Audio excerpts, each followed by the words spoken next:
Kaya kanina, hindi na under itong gobyerno ito. Palit. Mananawagan ako sa mga military, religious organization, mga negosyante, sila magbuo ang bagong gobyerno. Mga matitino muna, including religious organization, sa military and police, sila mamuno muna. Alis muna lahat ng politician. Ibig sabihin po ba nung panawagan nyo na bumaba ang mga korap ay kasama po ang ating Pangulo? Sinabi ko na eh. Okay. Sa tingin nyo po ba walang alam ang Pangulo dito sa mga nangyayari sa Kongreso, yung mga budget insertion? Sa tingin niyo po ba bulag siya dito o wala siya nakikita at nakalusot itong mga ganitong problema ng 2025 budget? Si PBBM. BBM.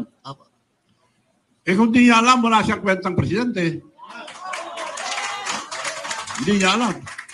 Anong klaseng presidente kung di niya alam? Hindi dapat maging presidente kung di niya alam nangyayari sa buong gobyerno.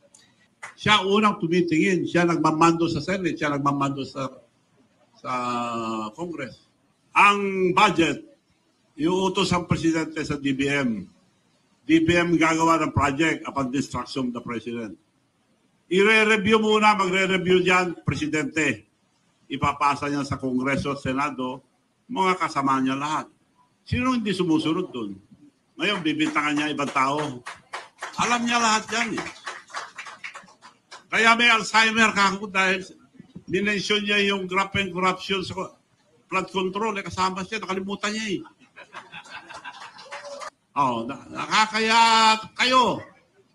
Sila lang may diferensya sa probinsya niya eh. Sinong kausap yung mga contractor doon? Sino mga official doon? May picture sila, tinataas pa ni BBM sa si Sandro yung contractor nila. Bagong mayor. Ito, galing sa Rappler to. Hindi galing sa akin. Nakataas ang kamay yung contractor nila. Ibig nyo sabihin, yung contractor lang kikita yan, sila naglagay.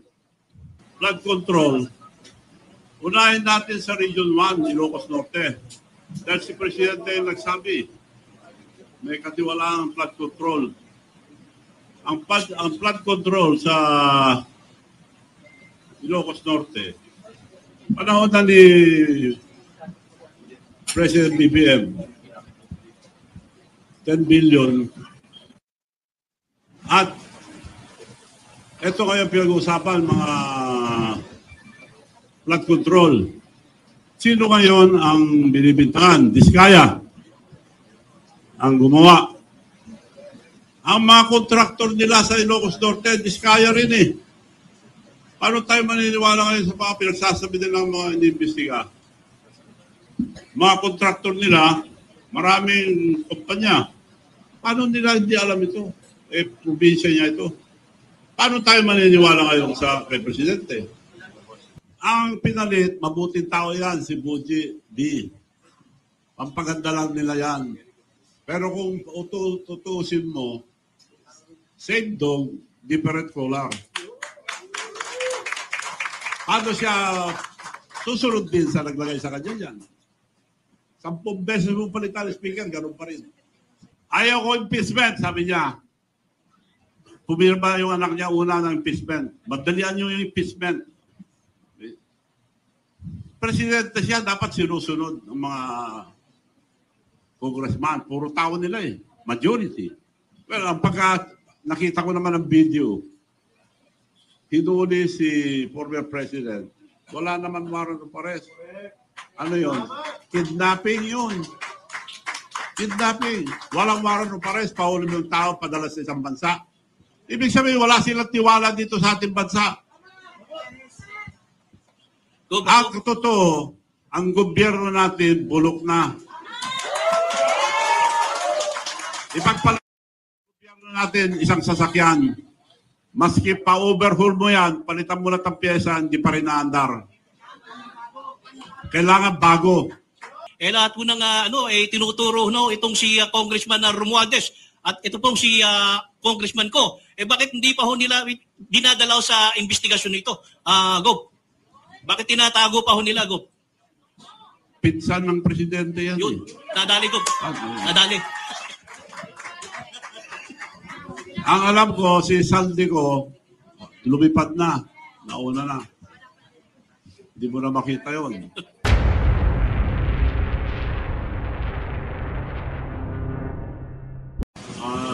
Sa susunod, mas marami po ako ilalabas. Flood control. Unahin natin sa Region 1, Ilocos Norte. Dahil si Presidente yung nagsabi, may katiwala ang flood control. Ang flood control sa Ilocos Norte, panahon na ni President BBM, 10 billion. At ito kaya pinag-uusapan, mga flood control. Sino ngayon ang binibintangan? Diskaya ang gumawa. Ang mga kontraktor nila sa Ilocos Norte, Diskaya rin eh. Paano tayo maniniwala ngayon sa mga pinagsasabi nilang mga iniimbestiga? Mga kontraktor nila, maraming kumpanya. Sa Ilocos Norte lang. St. Matthew General Contractor and Development Corporation. 962 million plus. Almost a billion. St. Gerard Construction General Contractor and Development Corporation. 608 billion.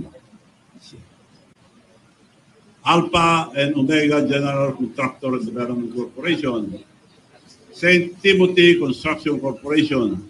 4 ito sa Ilocos Norte. Paano nila hindi alam ito? Probinsya niya ito.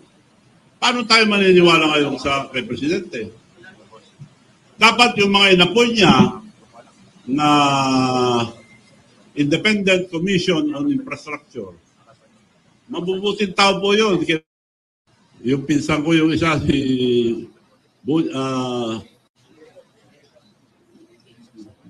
Dave Singson, matino po yun. Kaya nakikiwas, at saka yung mga iba siguro matino rin lahat. Para lang i-guide sila. Unahin niyo po ang Ilocos Norte muna. Huwag na tayong lumayo. Dahil yung map, as far as flood control is concerned, at buong Pilipinas, sino naka-corner? Yung mga Diskaya. Sila ang contractor nila eh. Ba't imbestigahan nyo na muna yun? Nandun na lahat ng kalukuhan. So kung antayin natin ang Senado, mag-ano pa yan eh. Tatagal pa. Diretso na lang to. At ang suggestion ko lang, huwag na natin pahirapan ang taong bayan. Yung rally, baka may manggulo pa. Ang pakiusap ko lang, it will be a peaceful revolution about corruption. Ang mga kabataan at mga estudyante ang mag-lead ang revolution na ito. This is not for ourselves, this is for the future of our children. Mga kabataan, pabayaan natin sila. Sila mag-lead itong revolusyon para matanggal ang graft and corruption. Ang suggestion ko lang, ewan ko kung papayag sila, huwag na tayo magpunta sa kalye, baka guluhin pa nila. High school and colleges, pero yung mga nasa kindergarten, yung mga elementary, tuloy ang pag-aaral. Hinto muna sila hanggat di bumababa lahat ng mga korap sa gobyerno.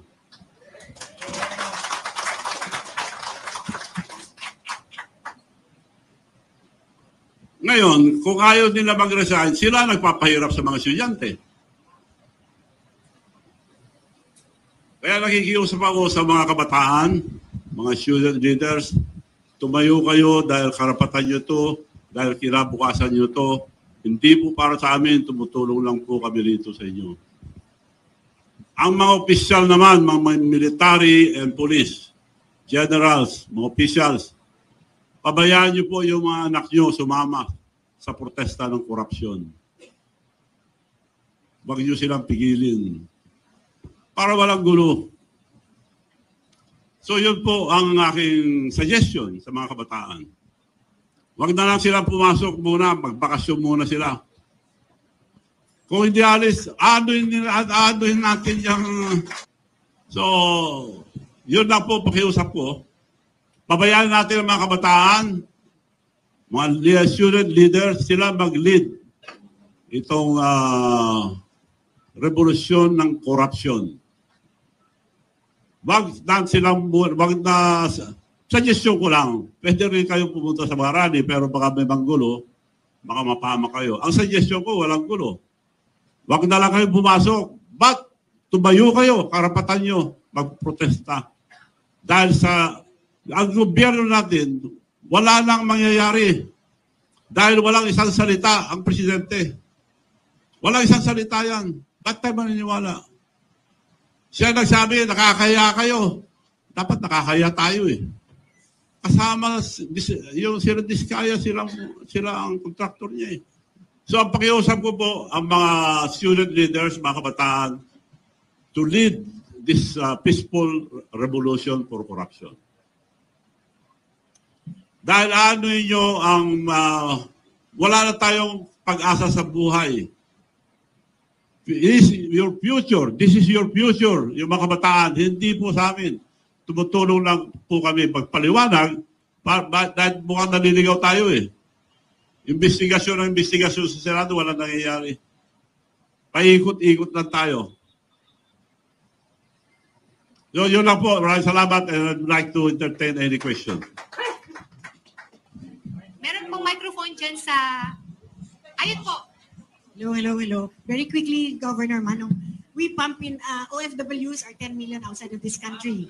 And then, they pump in 33 billion US dollars in this country. Nagagalit na sila at talagang gusto na nilang magwala din kasi they work their butt out to provide for their families. Ang tanong, if they stop remittances, ano mangyayari dito sa Pilipinas? 33 billion US dollars ang pinapump in nila every year. It could be more. Pwede rin yun, pero hindi na dapat yun para di mahirapan yung mga kamag-anak nila rin. Yung pinakamagandang naisip ko, yung wag na lang pumasok. Kung gusto nila ituloy ang mga estudyante, dapat mag-resign lahat ng korap. At lahat ng mga politician, wag tayong makialam, pabayaan natin ang kabataan magprotesta. Because this is for your future. Mga kabataan, sila, hindi tayo. Sila na masisira kung di pa tayo tutulot kikilos. Pwede rin yung suggestion nyo, pero wag na dahil mahirapan ng mga kamag-anak nila.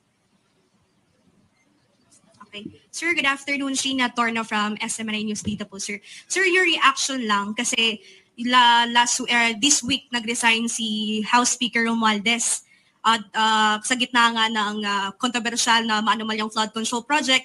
And ngayon, sinasabi ng mga kongresista, especially Sandro Marcos, na pinapauwi na nga itong si Representative Zaldico dahil nga sinasabi na siya ang nasa likod ng mga katiwalian dito sa flood control. Sir, sa tingin nyo, damage control lang itong ginagawa nila para hindi lumala yung galit ng taong bayan?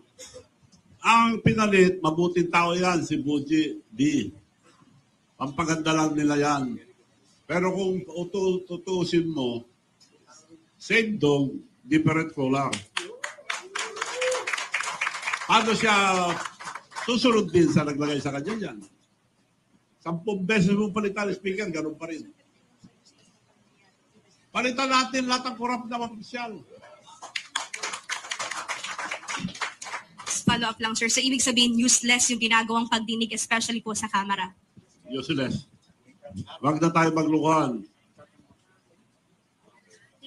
Paikot-ikot lang po tayo. Tracy Caber po sa Daily Chronicle. Pati lang daw muna po ni Edis Moynihan. Anyway, ang tanong ko po ganito, kasi kausap ko si Mayor Magalong kaninang maga. And his comment was like, sa House at saka sa Senado, you can divide the members. Yung isa, pro Duterte, yung kabila, pro Marcos.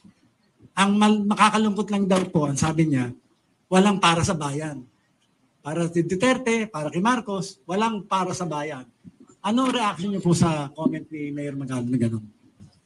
Well, this is the time to cross party line. Sama-sama muna tayo lahat. Tanggalin muna natin mga korap. Kasi yung mga ibang nagpuprotesta dyan, may ambisyon din eh. So pabayaan natin ang mga kabataan muna. That's true. Divided dyan dahil may kanya-kanyang grupo. Hi, Manong Chavit. Good afternoon po. Ang question ko po, I'm Janice Navidov po from Bulgar.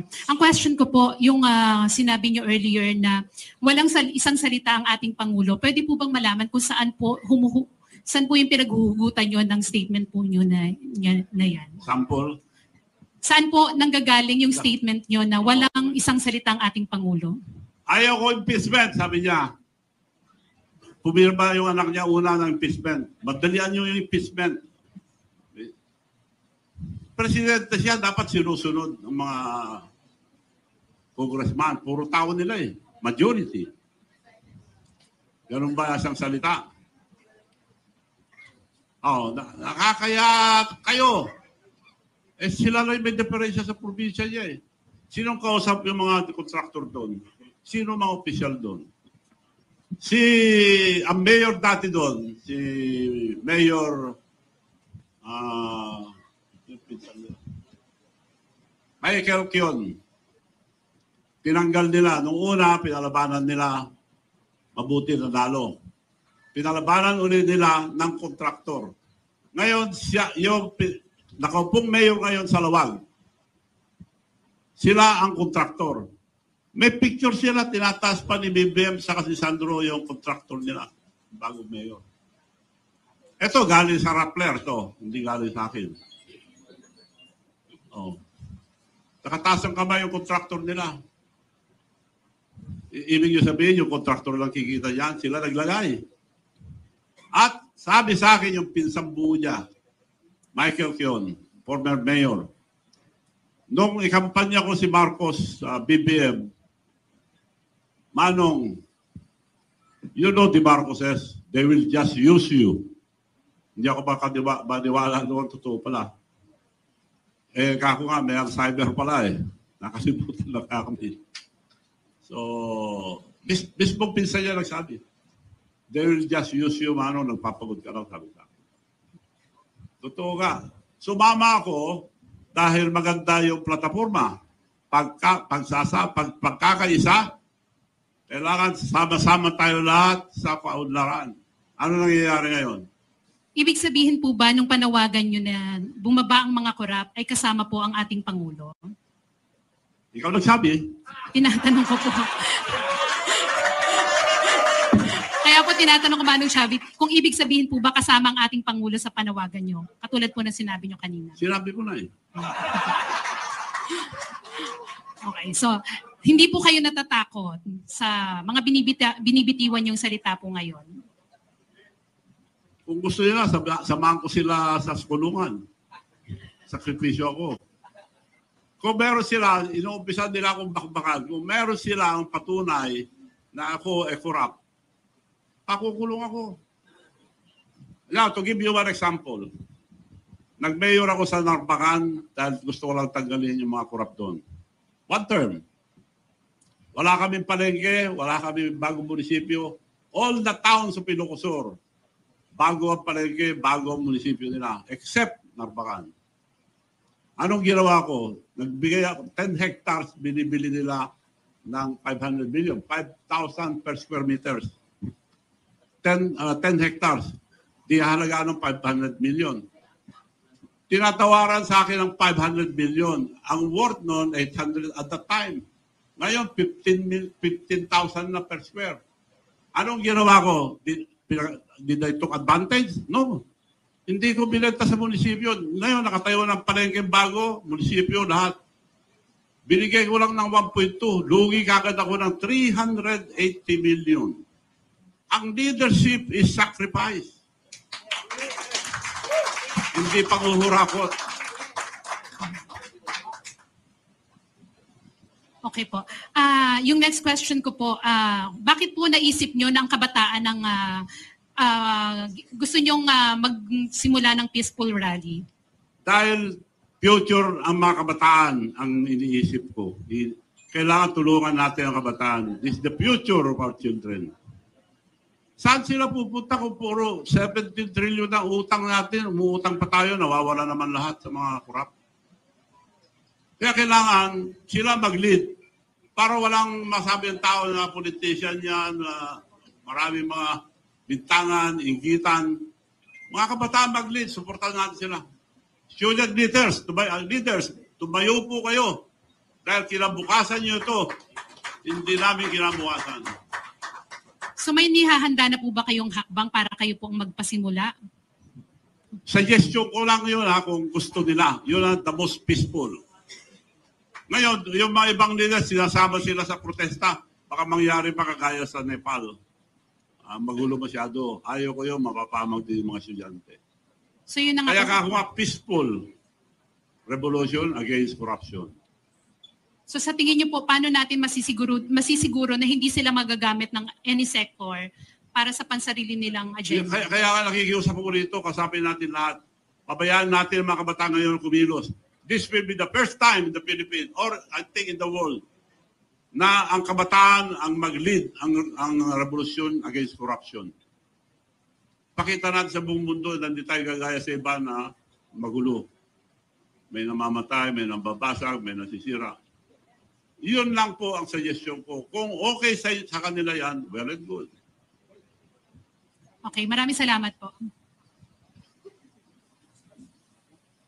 Good afternoon, Gov. I'm Susan ng Filipino Mirror.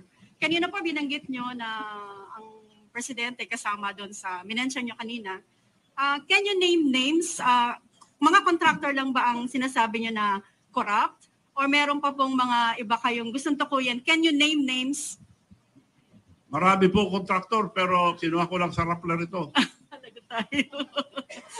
At maraming listahan, minention ko lang yung Ilocos Norte dahil tigaron po ang presidente natin. Okay po. Yung bagong mayor ng Lawag City ngayon, ang the biggest contractor, aside from the Diskaya. Sige, paano? Magandang hapon po sa ating lahat at lalong-lalo na po sa inyo, Governor Chavit Singson. Maraming salamat po at kayo ay nakikita namin na nakikiisa sa sentimento ng mga mamayang Pilipino. Tungkol lang po dun sa sinasabing pagsisinungaling, nadagdagan ko lang po. Maliwanag po ang pagsisinungaling ng ating Pangulo dahil dun sa binanggit niya po na 5,500 na flood control project na natapos na at marami pang kasunod. Subalit ang Panginoon po ang nagpahayag na talagang wala pong natapos. Yun po ay isang kasinungalingan po na hindi niya na-verified. Kaya tama po ang sinabi niyo na napakasinungaling po talaga. At tungkol naman doon sa sinasabi na kung kasama ba ang Pangulo sa korupsyon, kitang-kita naman po. Dahil unang-una, ang lahat ng nagaganap na ito, imposibleng walang kinalaman ang ating head of the state. Dahil siya po ang pinakamataas na tao sa ating bansa, dapat po lahat ng nagaganap bilang competent leader ng ating bansang Pilipinas, dapat po talaga ay alam niya ang nagaganap at nangyayari. Katulad nga po ng 250 na congressman na pumirma, imposibleng hindi niya alam dahil alam niya po na ang anak niya ang nanguna rito. Yun lamang po. Maraming salamat po. Mukhang tama po kayo dyan. Ang budget, iuutos ang presidente sa DBM. DBM gagawa ng project upon the instruction of the president. I-re-review muna, magre-review dyan, presidente. Ipapasa niya sa Kongreso at Senado, mga kasama niya lahat. Sino hindi sumusunod dun? Ngayon, bibintangan niya ibang tao. Alam niya lahat yan eh. Kaya may Alzheimer ka ako dahil minention niya yung graft and corruption sa flood control. Kasama siya, nakalimutan niya eh. Good afternoon, Coffee Manala from the Daily Chronicle. May nakausap na po ba kayong mga student leaders or student organizations to spearhead this youth-led movement? Wala pa. Nababasa ko lang. Nababalitaan ko lang na kumikilos sa mga estudyante. Narinig ko lang magsalita sila. Dapat sila ang mag-lead dito, hindi tayo. And how do you envision this youth-led movement kung sakasakaling may tumugo sa panawagan ninyo na pangunahan ng kabataan ng revolusyon sa pamagitan ng huwag pagdalo sa mga eskwelahan? Paano niyo po ito nakikitang ma-execute ng mga kabataan? Well, future nila ito eh. So are you calling for boycott yun ang future nila. So sila bahala. Kung ayaw nila, sila maapektuhan. So are you calling for total boycott? Kung hindi hinto itong korupsyon, sila apektado. Wala silang kinabukasan. Kaya dapat sila ang kumilos mismo para hindi mabahiran ng mga politika. So yung pong boycott ng mga estudyante sa eskwelahan, sa pagdalo sa eskwelahan nila, sa paaralan should be continuous habang hindi bumababa yung mga corrupt sa pamahalaan. Suggestion ko lang yun para peaceful. Walang gastos pa. Lalaban tayo sa attack dog at tawag ko dyan. Pinabayaran sila para sirain ka. And one final clarification dahil sinama niyo sa panawagan na pagbaba sa pwesto si Pangulong Marcos na kasama sa mga involved sa flood control projects na yan. So nangangahulugan po ba na sinasabi niyo rin na si Pangulong Marcos ay involved sa... Sir, magandang hapon. Ralph Ubina po ng GMA-DCBB. Bakit po natin kailangan na isangkalan yung edukasyon ng mga kabataan para sa paglaban sa korupsyon? Kung ano bang assurance natin na pag hindi sila pumasok sa kanilang mga eskwela ay mawawala yung korupsyon? Hindi yun ang sinabi ko. Wag silang pumasok hanggang di bumababa yung mga opisyal natin na korap. Kung maawa sila sa mga estudyante, mga kabataan, dahil pinaglalaban din ang karapatan nila, kasalanan nila. Para di mahirapan ng mga kabataan, ng mga estudyante, umalis na sila dyan. The soonest possible time, ASAP. Pero gaano katagal yun, sir? Habang nakaupo sila, nahirapan ng mga kabataan, mga So, sa tagal po ninyo sa politika, sir, may nakita na ba tayo na bumaba sa pwesto dahil sangkot siya sa korupsyon? Dito sa Pilipinas, wala pa. Sa ibang bansa, nagpapakamatay pa. Opo. Dito po sa Pilipinas, sir, paano yun? May delikadesa sila. Paano natin masisiguro na bababa sila sa pwesto at makakapagpatuloy sila sa pag-aaral? Bumaba na lang sila, wag na sila magpakamatay. Wala namang papakamatay dito sa Pilipinas. Okay. Magandang hapon po, EDTA na 98.3 FM. Gob, marami na ho tayong batas dito sa Pilipinas. Karapat-dapat ho bang magtayo pa po ng ICC? Para ano ho yun? Meron na ho tayong ombudsman, meron na tayong sandigan bayan. Pagkatapos mo ng investigasyon ng ICI, anong mangyayari? Saan mo dadalhin yun?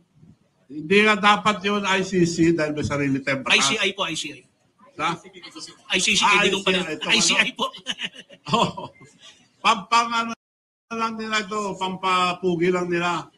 Dahil mabubuting tao yung nilagay.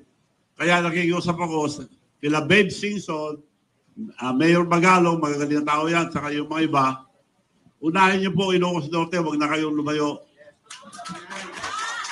Gob, gaya ho ng sabi nyo, nandun lang ho sa Ilocos Norte yung problema. Ito ba ay panibagong taktika para humaligaw yung taong bayan dahil sa pagkakakulong nila kay Duterte doon ho sa ICC. Ito ba ay panibagong taktika para maliis lamang yung usapin? Well, ang pagka nakita ko naman ang video, hinuli si former president, wala naman warrant of arrest. Ano yun? Kidnapping yun. Kidnapping. Walang warrant of arrest, paulim yung tao, padala sa isang bansa. Ibig sabihin, wala silang tiwala dito sa ating bansa. Ang totoo, ang gobyerno natin, bulok na. Ipagpala natin isang sasakyan. Maski pa-overhaul mo yan, palitan mo lang ang pyesa, hindi pa rin naandar. Kailangan bago. We have good laws, but the implementation is bad. Pagpalagay mo na lang, pag-file ka ng kaso ngayon. Abutin ka ng siyam-siyam, may parking fee. Pag-file ka lang parking fee, matutulog na ang kaso mo. Ang nakukulong yung mga tao na walang pera. Yung mga may pera, walang nakukulong. Unless natututukan ng media, doon lang nakukulong. Ego, bako ho'y nagugulimihanan. Lahat po ng tinuturo itong si Congressman Romualdez at ito pong si Congressman ko. Bakit hindi pa ho nila dinadalaw sa investigasyon nito? Gob, bakit tinatago pa ho nila, Gob? Pinsan ng presidente yan. Yun, nadali, Gob. Nadali. Ang alam ko, si Saldi ko, lumipad na. Nauna na. Hindi mo na makita yon. Sabi ni Senator Mike Aimee, thank you for coming so we can start the early campaign of Bongbong for Vice President dahil dinaya siya, sabi niya. But Manong Chavit has a plan. Manong, can you please tell us your plan? Okay, ako. Alam natin lahat, napakalakas ni Sara ngayon, walang kalaban. Now, gusto mo Vice President, mag-campaign na tayo maaga. Mag-file ka ng Vice President, marami kang mga kalaban yan. Kung si Sara, kung sa Presidente, wala ka rin laban at the time. So, ang suggestion ko, mag-file muna tayo for President para pag nag-file si Sara, you slide down for Vice President, protected ka na, and I have the leverage to talk to Mayor Inday Sara na ikaw ang Vice President, protected ka na. Palakpakan lahat sila. Thank you, Manong, sabi yung BBM. Okay, COVID pa, bawal pa lumabas. Nakahingi ako ng permit. Meeting, konti lang ang pwede. Hindi pwede malaking meeting. Ang ginawa ko, being the president of the Mayor's League, regional. Kaya humingi ako muna ang pamanhin at patawad sa mga mayors na kinausap ko na nakumbinsi. Dahil parang nabudol tayo.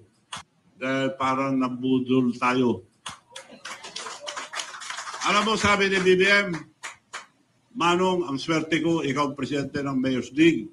Nung tumakbo ako noon, malaman lang ako isang mayor. Ngayon, puro mayors ang minibit natin, region by region. Pinasyalan namin lahat ng region. Wala siyang gastos.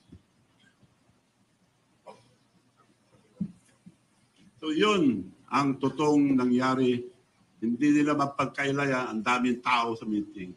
So sir, may tampo po kayo kay Pangulo? Ano no?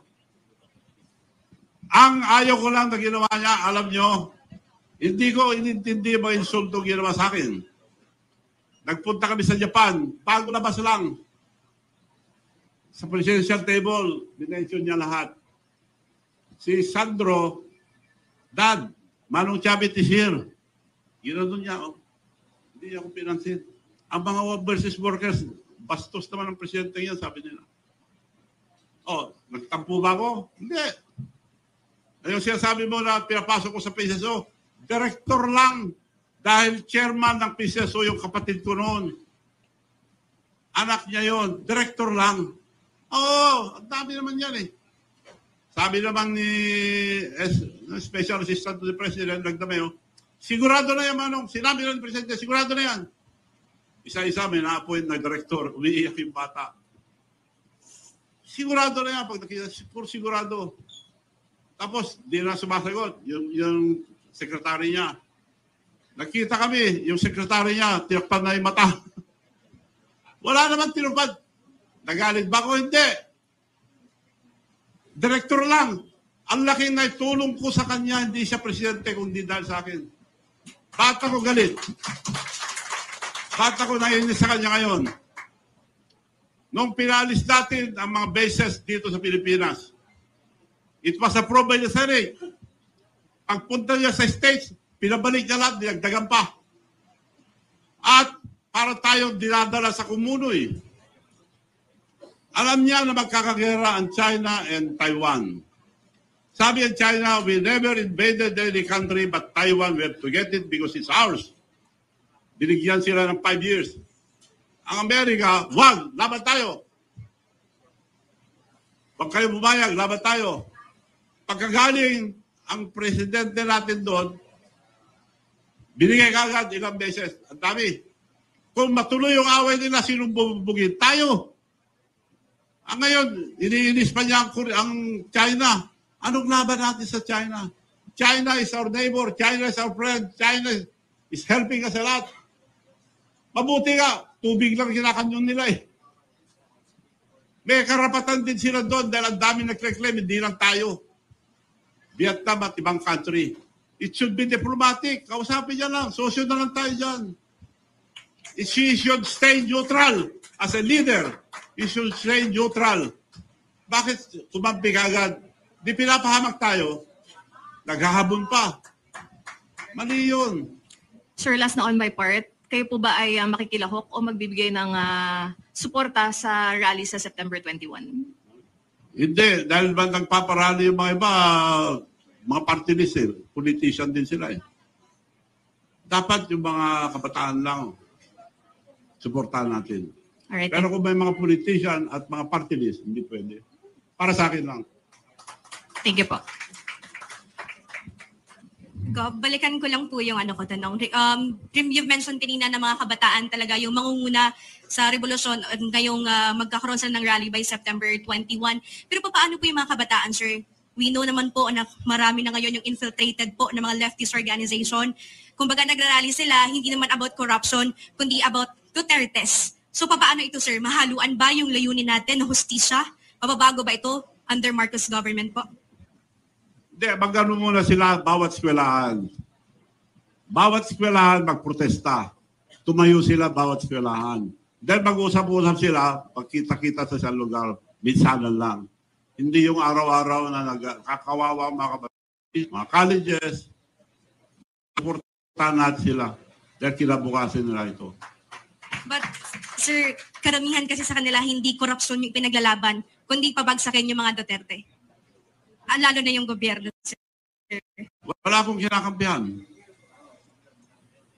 Kung yun ang ibig sabihin. Magandang hapon po, Governor. Two questions lang po.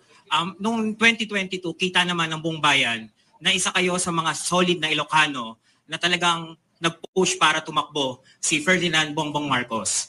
Ngayon sa nangyayari ngayon, ano po ang masasabi ninyo at maipapayo nyo sa Pangulo sa nangyayari ngayon sa bansa natin? Pangalawa po, bilang isang Ilocano, ano po ang maipapayo ninyo sa mga nagsasabing solido pa rin daw po ang Ilocos para sa mga Marcos? Salamat po.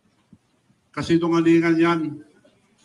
Wala nang solid north dahil nakikita, ilang dekada na silang presidente. Pare-pareho kami negosyo, tobacco producing provinces. Bakit ang Ilocosur, from the poorest to the fifth richest now in the country? Bakit Ilocos Norte nasa ilalim pa rin? Kami tinutulungan namin ng mga partners namin, libre lahat ng equipment. Magpunta kayo ngayon sa Ilocosur, lahat ng ospital, libre. Libre lahat. Sa Ilocos Norte, wala yan. Sa Ilocos Norte, nasaan sila? And we are the 6th fastest growing economy sa buong bansa. So naglilingkod kami. Yung balat nila na dynasty, on record, tumakbo yung kapatid ko, kinontra ko, ayaw kong dynasty. Ako ang co-author ng anti-dynasty, dapat may batas. Tumakbo ang congresswoman, kinontra ko, pumunta yung mga tao sa bahay, talaga ba hindi namin bubuto ang kapatid nyo? Huwag yung ibuto, dahil kung ibuto nyo, wala nang maniniwala sa akin. The most important, credibility. Governor, magandang hapon. Mike Guyagoy from RMN DZXL. Gov, gusto ko lang mabalikan kung ano ang parang nagtulak sa inyo kung bakit nagsasalita ho kayo ng mga ganito, particular na sa Pangulong Ferdinand Marcos Jr. Ano yung nagtulak po sa inyo? Yun nga, paghamon-hamon niya sa China, dapat diplomatic. Anong laban natin sa China? Ipapahamak lang tayo. Pasalamat na nga tayo. Tubig lang ang kinakanyo sa mga barko natin na mga nagpupunta ron. Governor, doon sa mabait na nga sila tubig. Governor, doon sa binanggit nyo kanina about sa mga flood control projects sa Ilocos Norte, can you back this up with pieces of evidence? May mga dokumento ho ba kayo? May mga katibayan ho ba kayo para sabihin na ito mga binanggit nyo kanina? May nagsabi na sa akin, kaya sinasuggest ko sa mga ICI, Independent Commission on Infrastructure, unahin ang Ilocos Norte. Governor, ako nagbibintang, unahin lang. At ipaalala kay Presidente na involved din sila sa flood control. At mga dinedemanda ng tao ngayon at binibintangan mga diskaya, sila rin ang contractor nila. Gov, handa na rin ho ba kayo na pangit since ngayon din nagsasalita na kayo about sa flood control project, handa na rin ho ba kayong ilabas o ibunyag na rin ang iba pang mga issues like for example yung sa mga sabungero, issue ng sabungero, missing sabungero like that? Nung tell all, pwedeng lahat na ng mga katiwalaan o mga nangyayari sa ngayon ay kaya nyo na rin pong itong ibunyag. Sinabi ko na nga kanina, magagandang batas natin, ang implementasyon ang hindi maganda. Sinong nakukulong? Yung mga walang pera, yung mga mahirap lang. Nakaparking fee nga, ako nga, nagdemanda 10 taon na, hindi pa umakyat sa ombudsman. Naka-parking fee. Nasubukan ko na, hindi ko lang sasabihin kayo, nasubukan ko na nag-testify sa ombudsman. Siguro sa susunod sabihin ko kung gaano ang sistema, mga justices natin. Gov, good afternoon. Jopel Pelenyo po from DWIC. Gov, naniniwala ho ba kayo na iimbestigahan ng ICI ang mismong lalawigan ng Pangulo, pang Region 1? Yan, di ako sigurado, pero dapat imbestigahan nila. Pero mabubuting tao to, the point. Kaya hinahamon ko sila, unahin nila yon. Huwag na silang lumayo pa. Sa tingin nyo, Gov, pakikinggan kayo ng ICI sa hamon po ninyo? Mabubuting tao to.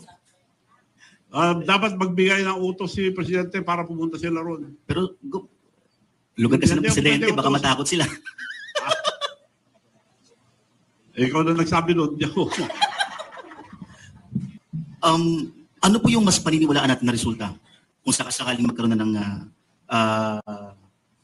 recommendation itong Senate and ang ICI? Ano ang mas matimbang sa inyo? Ang Senate investigation o ang ICI? Well, sa Senate and Congress, majority always win. So, wala tayong asahan dyan. Kaya nga ako nandito ngayon na nag-aapela ng mga kabataan na lang ang magreklamo. Walang mangyayari yan, puro investigasyon. Tingnan nyo ngayon, nag-investigasyon, nagpalit na naman ng Blue Ribbon Committee. Last question, Gov. May magbabago ba sa Kongreso ngayon, sa Kamara? May magbabago po ba? Matitigil na po ba yung talamak na 100 billions of corruption sa flood control projects sa pamumuno ni Congressman Boji D? Hindi pa na-approve ang budget. Tanggalin nila lahat ang multo ron. Dahil karamihan nakalagay sa budget, ghost project, tapos na. Kung hindi nila tatanggalin yung multo ron, nandun pa rin. Okay. Thank you, Gov. Gov, Joseph po from Manila Bulletin. For clarifications lang po, you seem to be not satisfied with the change in leadership in the Congress and also with the ongoing Senate investigation. So first question is, bakit po hindi kayo satisfied? Second is, mayroon po ba kayong konkretong solusyon na magagawa para ma-address to? And third is, nung sinabi niyo po na dapat tanggalin yung mga corrupt, gusto po namin malaman from you, sino-sino po yung tinutukoy niyong corrupt, sir? Thank you. Kaya kanina, hindi na andar itong gobyerno nito. Palit. Mananawagan ako sa mga military, religious organization, mga negosyante, sila magbuo ang bagong gobyerno. Mga matitino muna, including religious organization, sa military and police, sila mamuno muna. Alis muna lahat ng politician.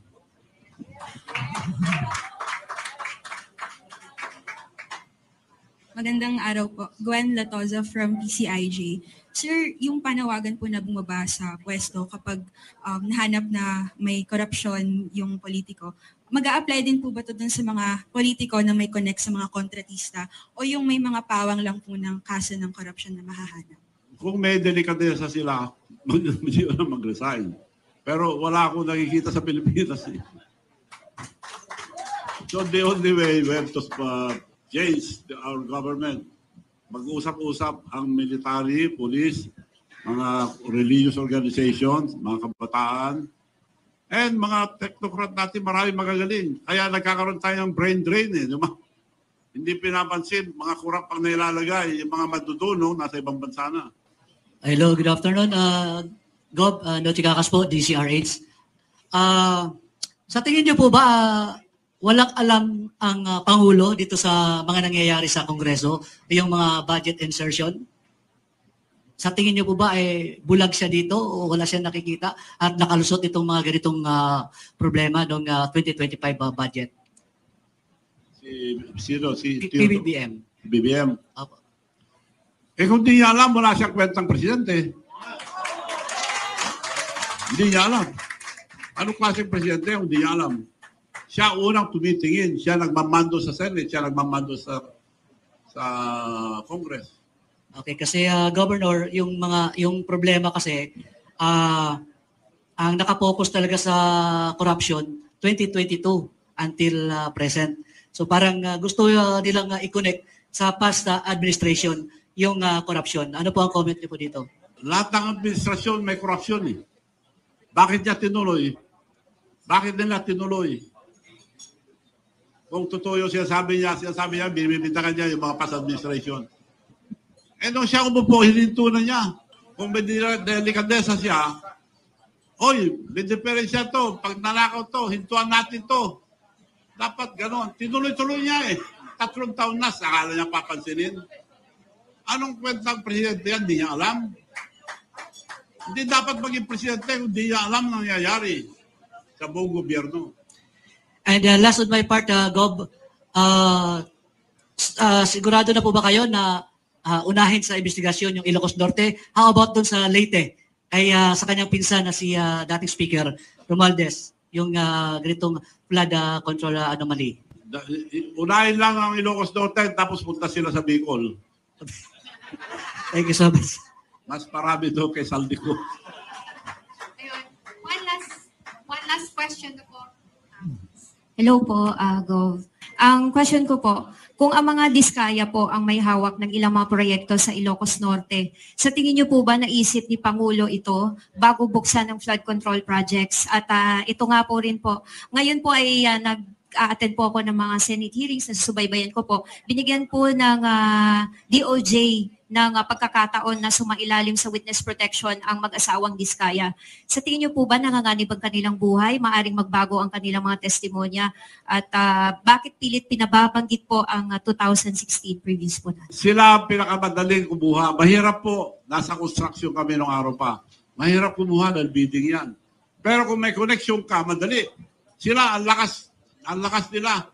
So, ibig sabihin, may nagpro-protect sa kanila, may nagbibigay. Bali, magbabago po kaya ang kanilang testimonya po with the Senate hearings, itong mag-asawang Diskaya po, dahil nasa ilalim na po ng DOJ. Kung bigyan sila ng protection, kailangan magsabi sila ng totoo. Hindi sila mamibili kung sinong biligyan nila. Nagpangalan na, ilan lang. Ang dami nilang proyekto, dapat lahat.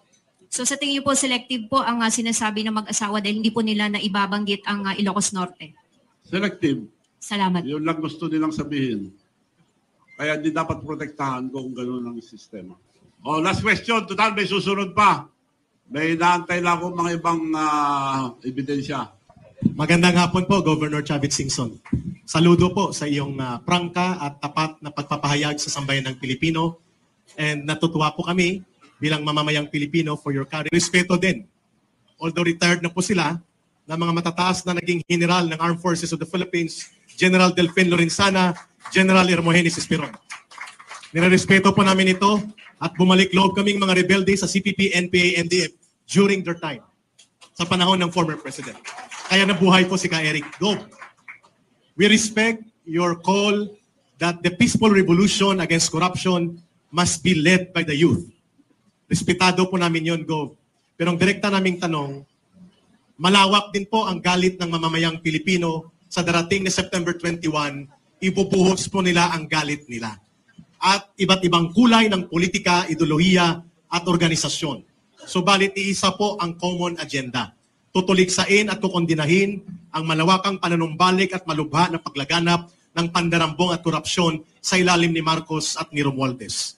Ano po ang inyong magiging opinyon kung mananawagan ang iba't ibang sektor at mga grupo sa mapayapang pamamaraan, ngunit puno ng paninindigang ipinapanawagan ang punong kriminal na pananagutan ay dapat magmumula kay Marcos at kay Romualdez kasunod ng paniningil sa kanilang mga tauhan upang magkaroon ng aral ang kasaysayan at karanasan na hindi natin papayagang maulit at manunumbalik at lalaganap lamang ng paulit-ulit by the generations ang korupsyon. And we will be on the streets peacefully.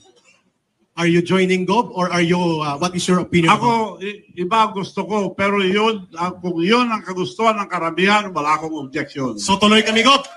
Tuloy ang September 21. Tuloy ang paninindigan ng sambayan ng Pilipino. Maraming salamat, Governor Chavit Singson.